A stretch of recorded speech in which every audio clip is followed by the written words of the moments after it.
CGC is celebrating 25 years, a huge milestone in the collectibles community.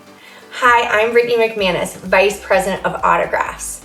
As we reflect on our illustrious history, one of our standout achievements is the creation of the Signature Series program, which I am honored to currently lead. The Signature Series program is an integral part of CGC as it protects the signatures that are on your collectibles. What started out in comics has quickly moved over to cards, and we will continue to grow. Join me along with Vice President of Comics, Sean Caffrey, and special guest, Pete Dixon, to talk about the history of Signature Series. Thank you so much, Brittany. I got a special guest here today, the one, the only, Peter Dixon, owner of Paradise Comics and founder of Paradise Comics Toronto Comic Con. Welcome, Pete. Hey, Sean, it's been a while. It's good to see you again. Good to see you too.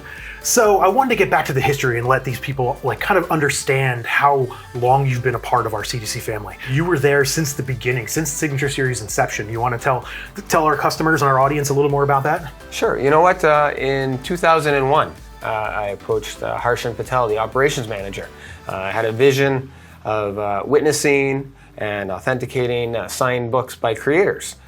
You know what? He loved the idea of that, so we kind of got everything started, and we brought the authenticity to witnessing signatures for the comic books. Like, the main thing we've always agreed on is the most important thing is to keep out the fraudulent signatures, keep the comic book community protected, and the Signature Series is a great way to do that. Absolutely. With the Signature Series label, it's one of those things where it's ironclad, it's witnessed, so there's no question as to the signature's authenticity.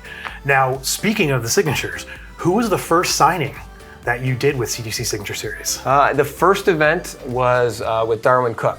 Darwin Cook. Did 80 Catwoman #1s in Toronto. It was great. Darwin Cook's quite a character. We've done a lot of signings with him.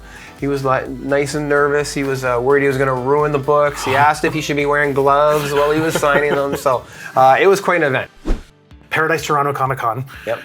Was an amazing show. You've had some legendary guests. One of the ones that, for me, that stands out the most is the legendary Will Eisner. Speaking of somebody that Darwin Cook, the only person I ever felt that could fill his shoes and take over doing the Spirit was Darwin Cook. So tell me about your experience and some of your highlights of you running Paradise Comic Con. Well, that was just a phenomenal experience. As you said, Will Eisner is like one of the legends, and I can't believe we got him. He was the most humble gentleman there. And he was just great. I had people come up to me after going, Will Eisner changed my life. He's one of the genuine people when you go, I love your stuff. He's like, oh really? What did you like about it? Instead of, there's some people that go, oh, of course you do. I'm amazing. Yeah, carry on a genuine conversation. Yeah, for sure. That's really cool.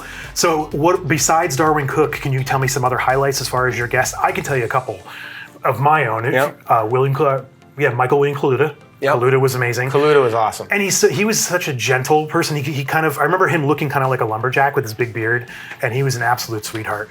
One of the things that really stands out as far as Paradise's history with CGC is one of the most monumental things ever happened in independent comics was Dave Sim's run of Cerebus. Do you want to tell a little bit about Dave Sim and Cerebus Sure. and the accomplishments and the collection that came from there? It was fantastic. You know what? The run of Cerebus is actually the longest human narrative in human history of 6,000 pages by all one person. Wow. And Dave is one of the true comic book fans and about it. So he loved the idea of Signature Series.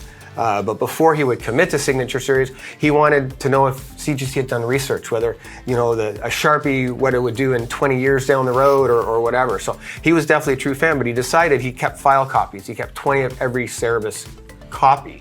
And then he finally decided to do the Signature Series with us. So we went to Kitchener, which was about an hour outside of Toronto, with Kevin Boyd, and Paul Litch flew in.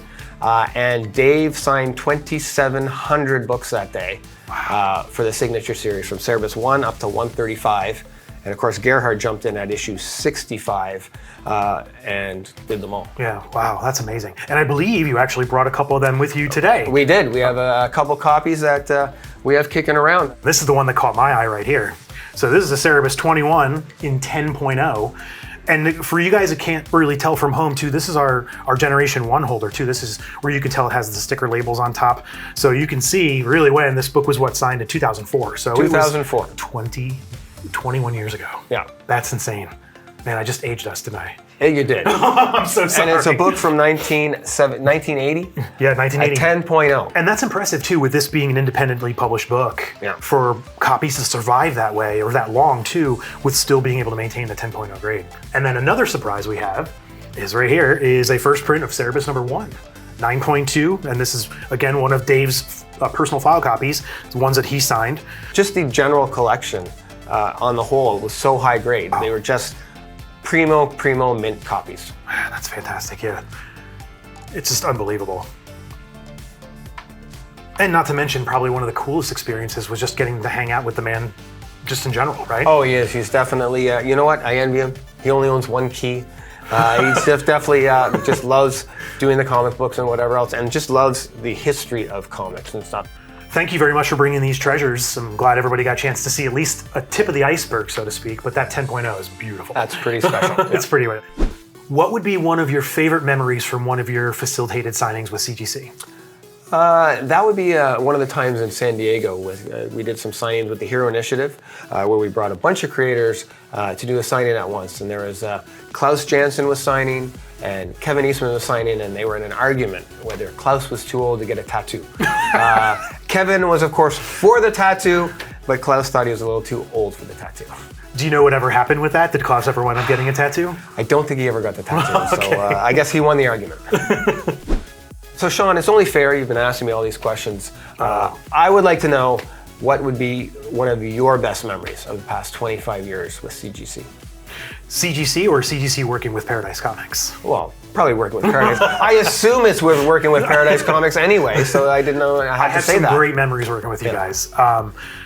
You know, one that stands out in particular, because I was absolutely honored to do it, the convention where you had Will Eisner show up to, you guys asked me to write his bio for your show program, and I was super touched by that. So that was me being a huge fan, and I couldn't make it to that show, and I think he passed not too long after that. And he did, the summer after. Yeah. And you guys just being awesome enough to ask me to write that just meant the world to me. Oh, I appreciate that. I forgot about that. And that's the fact amazing. that he got to see it too was just really cool. No. And that's definitely a standout for me. And I want to thank you because I've known you for so long that being a part of that along with that journey with you being a part of us has been fantastic. No, it's great. You know what? Hanging out, as I said, I think I saw Paul Litch 5 of 7 weekends once doing shows and stuff, and you and I have crossed paths thousands of times. And again, you know, that's one of the great things about doing shows. There's just lots of good familiar faces to see and enjoy with. It's like a road family. It is. It is. It's you're on the road. It's my American family. It's been a pleasure to have you be a part of that family for me. So thank you very much for everything you've done. Thank you for coming here. I really enjoyed everything that you brought to us, and yeah, thank you so much. My pleasure. Thank you very much, Sean. You got Great to see you again. You got it, man. Take care. Thank you.